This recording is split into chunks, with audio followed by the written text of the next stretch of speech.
¿Cuánto cuesta desertar?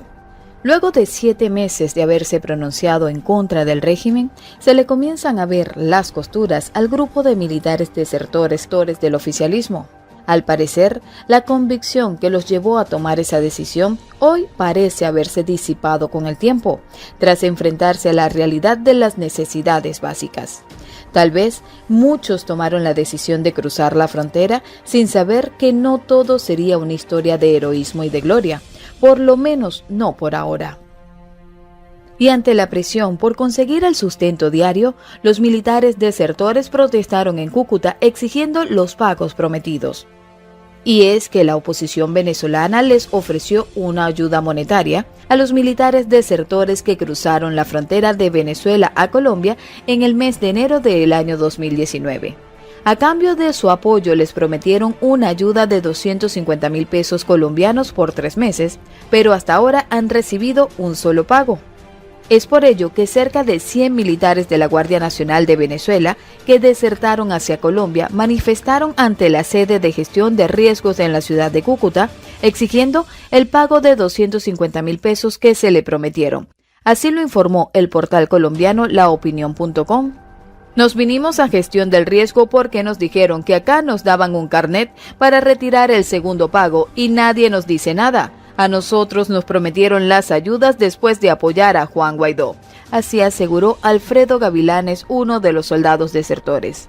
Según las cifras del gobierno colombiano, unos 1.000 militares venezolanos llegaron a ese país atendiendo el llamado del presidente de la Asamblea Nacional, Juan Guaidó, quien se juramentó como presidente encargado de Venezuela y exhortó a los militares a apoyarle en contra del régimen de Nicolás Maduro, a quien calificó de usurpador.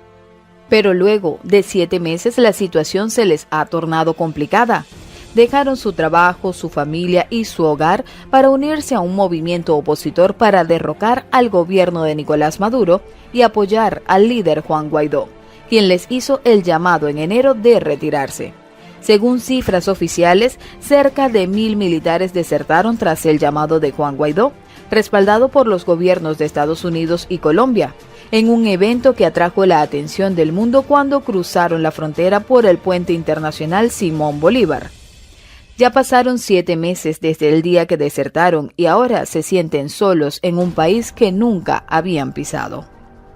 Nosotros no queremos ser carga de nadie, queremos que nos ayuden a conseguir un trabajo para que cada uno mantenga a la familia y salga adelante.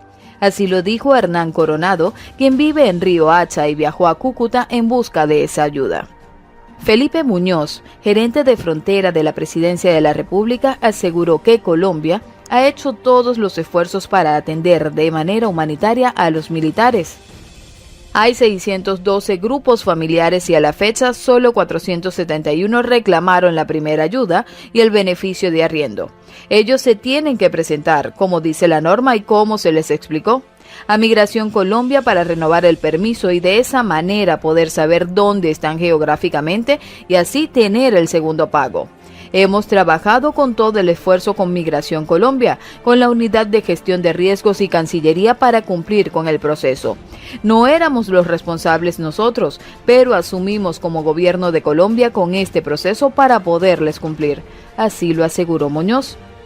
Otros que han apoyado a la oposición venezolana y no se encuentran en las mejores condiciones son los presos políticos, a quienes el régimen los mantiene aislados y sin juicio. Según la cifra actualizada de la organización no gubernamental Foro Penal, 528 personas están privadas de libertad por razones políticas en Venezuela. Según familiares, muchos son torturados en manos de funcionarios del régimen de Nicolás Maduro. Tratos crueles e inhumanos son los que muchos viven en la Dirección General de Contrainteligencia Militar, el órgano encargado de torturar y desaparecer por días a quienes se oponen políticamente a Maduro o a quienes denuncian casos de corrupción en la Fuerza Armada Nacional. Casos de alguno a los que les han roto las muñecas, han perdido la audición o no tienen noción del tiempo.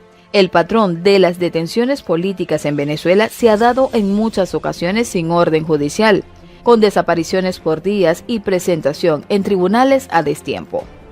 El régimen los ha llamado traidores a la patria, pero tampoco ha presentado pruebas que los certifiquen, según lo reseñó El Pitazo, Por el contrario, presos por razones políticas los someten a retardo procesal e incertidumbre que trastoca su círculo familiar.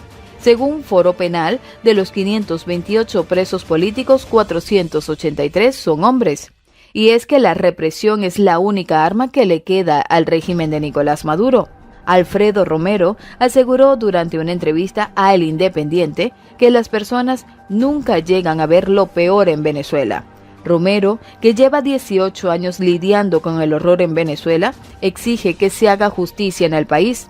El Foro Penal, que cuenta con un ejército de voluntarios, abogados y profesionales en la defensa de los derechos humanos, se ponen en marcha cada vez que acude a ellos un familiar de un preso político. Luchamos contra el olvido. Lo peor para un preso es el olvido. Así lo detalla Romero. Ahora hay 522 personas presas por motivos políticos. Mañana el número puede variar. De ellos, 109 son militares. Desde el 2014 hemos registrado más de 15.000 detenciones arbitrarias por motivos políticos, así lo sostuvo. Y en el presente año, quienes más sufren son los familiares de los militares perseguidos por el régimen. A juicio de Romero, lo peor que le ha pasado es no poderles ofrecer consuelo a Rufo Chacón, adolescente de 16 años que las fuerzas de seguridad le arrebataron los ojos a punta de perdigonazos. Para mí, conocer significa ver, y no puedo ver nada. Se acabó mi vida. Así lo dijo Rufo Chacón. Le llevamos a Caracas, era la primera vez que estaba en la capital. Le pregunté dónde quería ir para entretenerle mientras esperábamos para saber qué decían los médicos. Me respondió, para mí conocer significa ver y no puedo ver nada.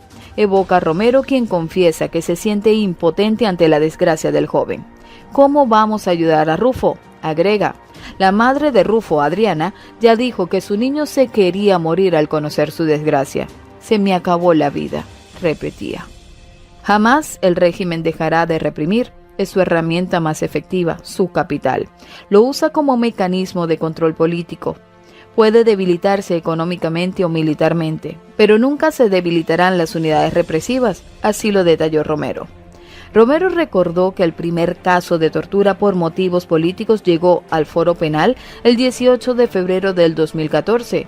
A un joven venezolano lo llevaron a la sede de la policía política, le metieron la cabeza en agua y le daban descargas eléctricas. Le decían que iban a parar, se acusaba a Antonio Ledesma de organizar las protestas. Mama Liz, una de las activistas cercanas al Foro Penal, que fue encarcelada por asistir a los presos y a quien impidieron salir del país para someterse a una intervención quirúrgica, decía en una carta en el año 2017, pensar distinto no es un delito, es creer que todos tenemos los mismos derechos, aunque llevemos banderas distintas. Pensar distinto es querer justicia para todos, luchar por la paz y la libertad, decir lo que los medios callan por temor. Luz en la oscuridad, voces en el silencio, justicia contra la impunidad. Sin embargo, Mama Liz no es la única mujer que se ha rebelado en contra de las torturas del régimen. Araceli Sánchez, una madre venezolana que a través de su dolor ha conseguido la fuerza para armar un equipo de víctimas de violaciones de los derechos humanos por parte de los grupos de exterminio del régimen de Nicolás Maduro y buscar justicia. Siempre que ve en la televisión o lee el periódico y encuentra casos de muertes violentas en zonas populares en manos de organismos de seguridad del régimen, busca a algún familiar o conocido de la víctima para conseguir declaraciones. Ella emprendió su lucha desde el 2013. Su hijo, Darwinson Sequera, fue asesinado por funcionarios del Cuerpo de Investigaciones Científicas Penales y Criminalísticas en el sector donde reside, El Valle, en el suroeste de Caracas. Ella ha armado un archivo enorme con casos similares al que vivió. En los pasillos de los tribunales se ha topado con madres, padres, hijos y esposas de víctimas. El patrón es el mismo. Residentes en zonas humildes, asesinados por efectivos de cuerpos policiales, CICPC, Policía Nacional, Guardia Nacional, el FAES. Es como que si dieran una orden de exterminio a los más pobres. La vida no vale nada y los matan a sangre fría. Así puntualizó Milagro César, madre de José Gregorio César, quien terminó ejecutado el 26 de marzo de 2013 por funcionarios del CICPC. Y así finalizamos el día de hoy con estos conmovedores testimonios. Pero pronto nos veremos para llevarte las noticias más importantes de Venezuela y el mundo por tu canal El Faro Informativo. Antes de irte, no te olvides de suscribirte al canal para que no te pierdas de todas las noticias que traemos para ti. Hasta pronto, esto fue El Faro Informativo.